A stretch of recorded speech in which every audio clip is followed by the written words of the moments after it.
ایک بادشاہ کو جنگل میں سفر کرتے ایک سانپ نے ڈس لیا۔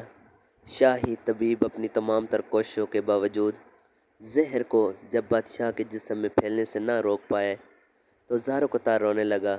اتنے میں ایک درویش سا شخص وہاں آیا۔ بادشاہ کو زہر کے درد سے تڑپتے ہوئے دیکھا تو بادشاہ کی ٹانگ پر جہاں سانپ نے کاٹا تھا تھوک دیا اور بھاگ گیا۔ بادشاہ کے سارے ساتھی بادشاہ کی فکر میں تھے، اس لیے دیوانے کی اس حرکت پر کوئی بھی درویش کے پیچھے اسے گرفتار کرنے نہ گیا۔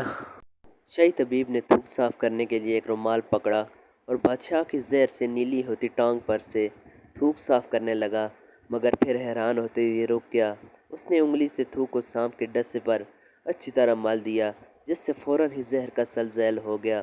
بادشاہ ہوش میں آئے اور جب انہیں درویش کے تھوک کے قصے کا پتہ چلا تو بادشاہ نے فوراً حکم دیا کہ اس درویش کو فوراً ڈھونڈ کر حاضر کیا جائے۔ سپاہی چاروں طرف پھیل گئے اور تھوڑی ہی دیر میں درویش کو ایک درخت کے نیچے جا لیا اور پکڑ کر بادشاہ کے سامنے پیش کر دیا۔ بادشاہ نے ادب سے درویش سے کہا، ہم گنہگاروں کی آنکھ آپ کو پہچان نہ سکی، جس کے لیے میں معذرت چاہتا ہوں۔ آپ سے درخواست کرتا ہوں کہ میری طرف سے یہ قیمتی پوشاک اور عربی گھوڑا قبول کیجیے۔ درویش نے مسکرا کر بادشاہ کی طرف دیکھا اور بولا، یہ گھوڑا اور پوشاک بہت قیمتی ہیں۔ میں یہ پوشاک پہن کر اس گھوڑے کے لیے گھاس کاٹوں گا تو اچھا نہیں لگوں گا۔ بادشاہ نے کہا، آپ فکر نہ کریں، گھوڑے کے ساتھ خدمتگار بھی دیے جائیں گے۔ درویش بولا، اتنی قیمتی پوشاک، قیمتی گھوڑے اور خادموں کے ساتھ میں رہوں گا کہاں؟ اس دفعہ بادشاہ مسکرایا اور بولا، آپ کے لیے ایک عالیشان رہائش گاہ بھی تعمیر کر دی جائے گی۔ درویش نے پوچھا، اتنے مال اور دولت اور خادموں کے ساتھ اس رہائش گاہ میں تنہا رہوں گا؟ بادشاہ بولا، حضور، میری بیٹی شہزادی گلنار کی شادی آپ سے کر دی جائے گی۔ درویش بولا، اگر آپ نے میری شادی کی تو پھر میرے بچے بھی ہوں گے؟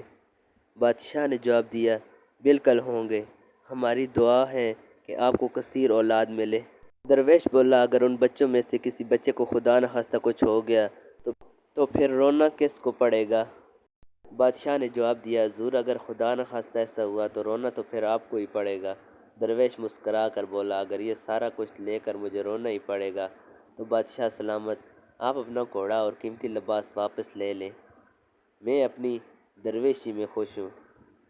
دوستو، اگر آپ کو یہ ویڈیو اچھی لگے تو اس کو لائک کریں، اچھا سا کامنٹ کریں اور دوستوں کے ساتھ ضرور شیئر کریں۔ بہت شکریہ۔